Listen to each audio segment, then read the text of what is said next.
avait dit, je suis et mon nom. Il n'y a point d'autre.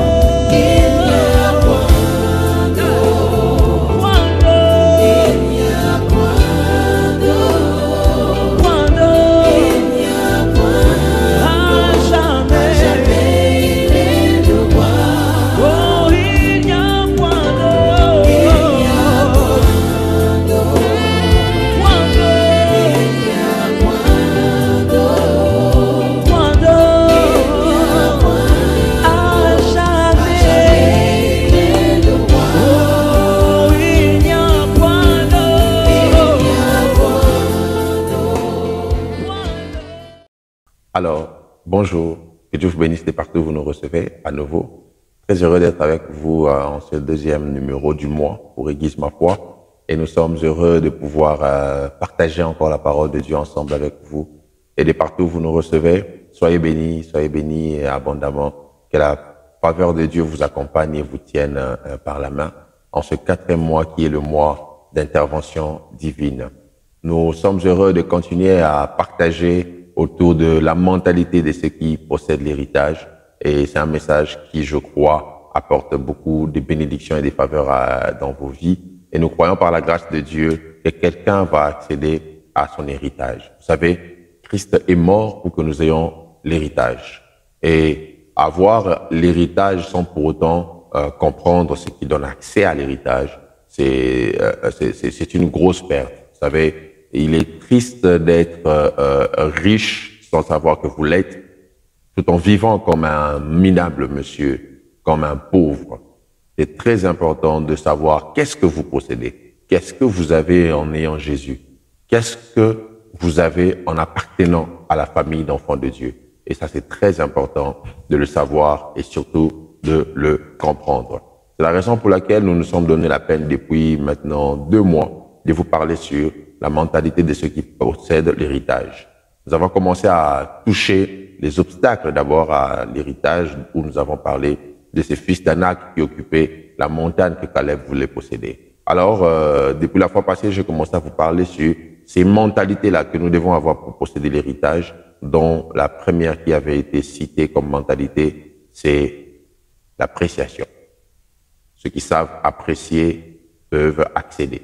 Celui qui sait apprécier ce que Dieu lui donne peut y avoir accès. Et j'aimerais vous inviter à lire avec moi toujours notre texte de Josué chapitre 14, mais avant de le lire, j'aimerais qu'on lise le premier verset de Josué chapitre 13 qui dit ceci.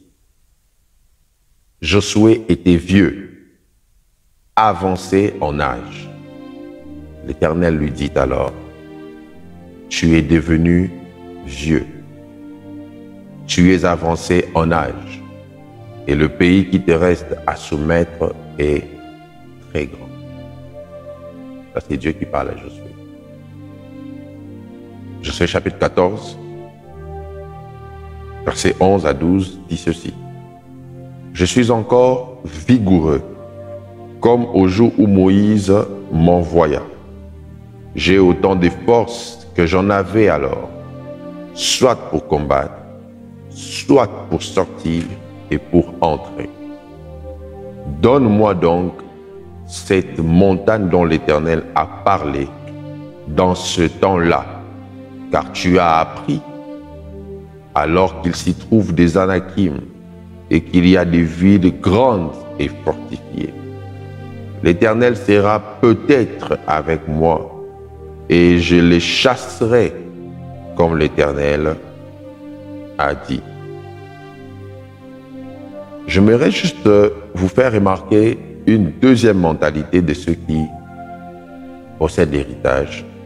C'est la mentalité des combattants. Le Caleb qui parle à Josué ici avait une promesse de Dieu. Et Josué à qui Caleb parle avait aussi une promesse. Mais au chapitre 13, nous voyons Dieu dire à Josué, tu es devenu vieux. Et le territoire à conquérir est encore grand. Ça veut dire, Josué n'avait plus cette capacité-là à aller affronter. Mais Caleb dit, malgré que je suis devenu vieux, je peux encore me battre. Je peux encore combattre. j'ai encore la force de pouvoir aller déclencher une bataille. Mes amis, ceux qui possèdent l'héritage sont ceux qui savent que malgré que le temps est passé, malgré tout ce qui s'est fait, il y a encore une chance, il y a encore de la vigueur, il y a encore la capacité à affronter les défis. Celui qui sait qu'il a encore en lui la vigueur peut continuer à mener la bataille. Est-ce que tu te sens fatigué ou tu sens que tu peux encore affronter les défis? Et même si tu te sens fatigué, j'aime Ésaïe 40 qui dit « Les jeunes gens se fatiguent et les adolescents se lassent. Mais ceux qui se confient en l'Éternel renouvellent leur force. Ils prennent de l'envol comme les aigles. Ils marchent sans se fatiguer. Ils courent sans se lasser. » Dieu a besoin des hommes qui peuvent être forts même dans la vieillesse pour posséder l'héritage. Mes frères et sœurs, tant que la promesse n'est pas encore accomplie, ne te lasse pas de la poursuivre. Tant que tu n'as pas vu la réalisation des promesses de Dieu, n'arrête pas de faire la quête de ce que Dieu t'a annoncé ou dit. Caleb était vieux, mais il dit, j'ai encore la force. Le problème n'est pas l'âge que tu as atteint. Le problème, c'est la force dans ton système de pensée qui te fait croire que tu peux encore continuer la bataille.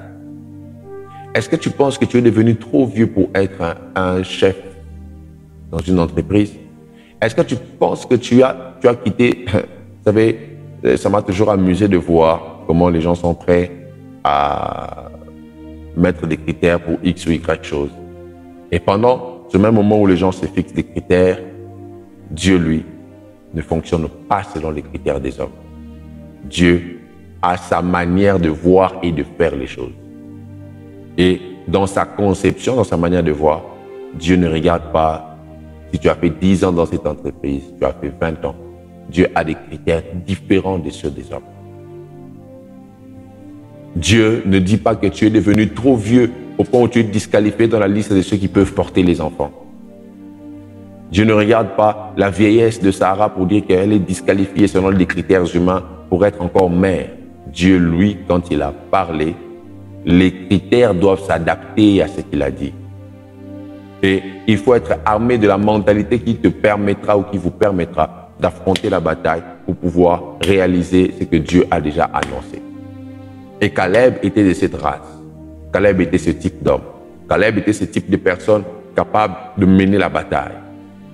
Très souvent, les gens pensent que lorsqu'on est dans le territoire du repos, la bataille est finie. Rappelez-vous que c'est à Rephidim qu'Israël a mené son premier combat. Rephidim qui veut dire lieu de repos. Mais c'est au lieu de repos qu'Amalek a surgi.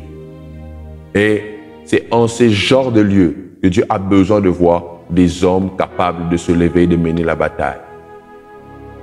Des hommes capables de se lever et d'affronter les obstacles. Des hommes capables de se lever et de dire « Je ne m'arrêterai pas là, je veux foncer encore. » Je suis venu juste parler à un cœur, de cœur à cœur, pour te dire que tu n'as pas raison de te fatiguer parce que tu n'es pas devenu plus vieux que Caleb. Tu n'as pas raison de t'arrêter parce que tu n'as même pas encore atteint, peut-être, tu n'as pas atteint la moitié de l'âge de Caleb. Ou même, tu as encore beaucoup d'années pour atteindre l'âge de Caleb. Mais si à son âge, Caleb a pu réclamer une montagne, je crois fortement que Dieu est en train de susciter en toi une vigueur, une force, une énergie. Dieu te donne du tonus pour que tu sois capable de pouvoir affronter les défis qu'il y a au-devant de toi et que tu puisses posséder cette montagne qui t'a été donnée en héritage. Je suis venu parler à quelqu'un aujourd'hui. Je ne vais pas dire beaucoup de choses, mais j'aimerais insister. Tu es obligé de reprendre force. Tu es obligé de reprendre force. Tu es obligé de reprendre force. Tu es obligé de continuer cette bataille. Et pour reprendre force, mon frère, tu as besoin de prier. La raison pour laquelle tu ne vois pas mon visage, mais tu vois une photo d'un homme à genoux en train de prier. Parce que Dieu veut que tu sois interpellé, pour que tu saches que la position qui ressemble à une faiblesse selon les humains est la position qui donne la force selon Dieu. Dieu veut que tu saches, Dieu veut que tu comprennes qu'il y a une force qui te revient quand tu sais et quand tu comprends que Dieu veut te fortifier et que Dieu a besoin de te voir fort, Dieu a besoin de te voir réveillé, Dieu a besoin de te voir capable de réclamer ce qui te revient de droit. La montagne est à toi, mais il y a une bataille à mener pour l'avoir. La montagne est à toi, mais il y a un affrontement à mener pour la posséder. Es-tu prêt à affronter le défi qui est devant de toi? Le même Dieu qui dit à Josué, toi tu es devenu vieux, tu ne pourras plus affronter les pays qui restent. Mais pourquoi il ne dit pas la même chose à Caleb qui est de la même génération que lui? Tout dépend de ta vigueur. Ésaïe chapitre 51, à partir du verset 9, dit, réveille-toi, réveille-toi, réveille-toi de force, bras de l'Éternel, réveille-toi, comme au jour d'autrefois, dans les anciens âges.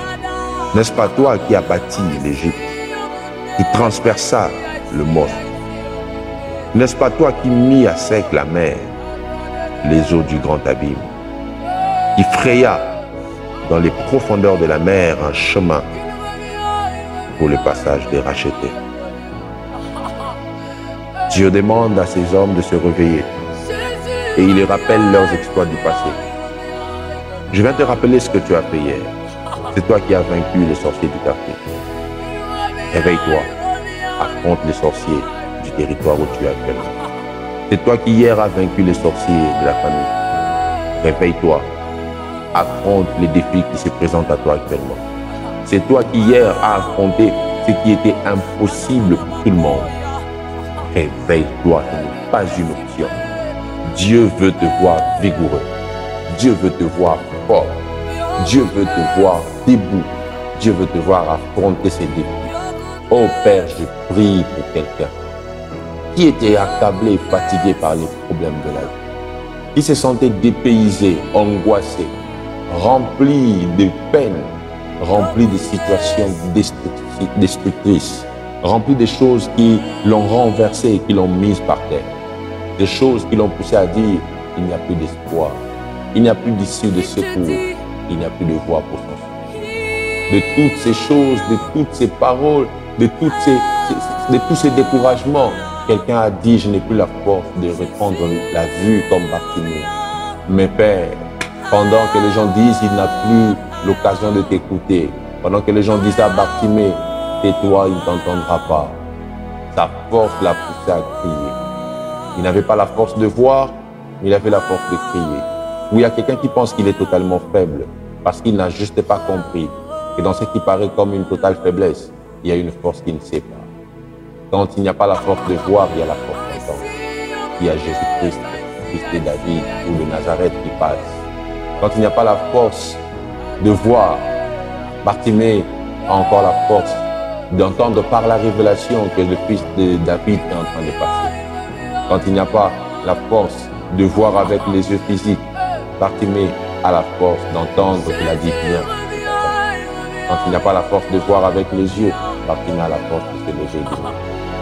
Et même quand il marche, il lui donne la force des personnes qui peuvent le tenir pour le ramener vers le Messie. Il doit le guérir.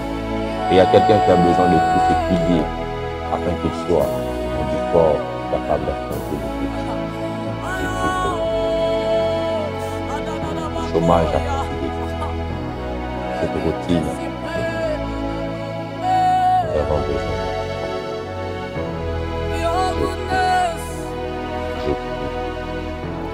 Afin que toi, tu renouvelles les forces de ceux qui se font. Que tu renouvelles les forces de celui qui a encore cette Tu renouvelles les forces de celui qui a encore cette prie. Qui font bouillonner son cœur afin de savoir qu'il y a encore les obstacles autour de ce mariage emmènent des choses. Père, force la foi. Nous le croyons. Tu as redonné la force aux disciples qui étaient vous avez parlé de toi. Prions par vous. Ils étaient devenus tellement forts que même les menaces de mort ne les ont pas. Il donne la force.